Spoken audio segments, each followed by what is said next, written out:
अजहर फिराग की एक नज्म बे औलाद। उसे मालूम है शायद अधूरे रंग की तस्वीर होती है, कहानी कैसे किरदारों के कम पड़ने से बेतौकीर होती है। वो जब भी देखती है खाली गहवारे में रखे आरज़ुओं से बुने नन्हे स्वेटर को, गिला करती है मुझसे इस तरह जैसे मेरी मुट्ठी में हो तरियाक इस ज़हरे अज़ियत का।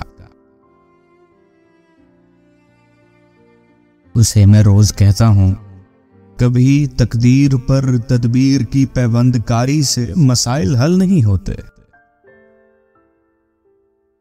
मगर कैसे वो बाजुओं पर बंधी मन्नत की डोरी तोड़ सकती है। वो औरत है, उसे महसूस होता है फकत तकमील ही उसके तहफ़्फ़ुज़ की जमानत है। कभी तो यूं भी होता है जब उसकी गोद का खालीपन उस पर फिक्रे कसता है, चला लेती है अक्सर काम मेरे बचपने से, मेरी मसनूई शरारत के किसी बोसीदा जज्बे से। और एक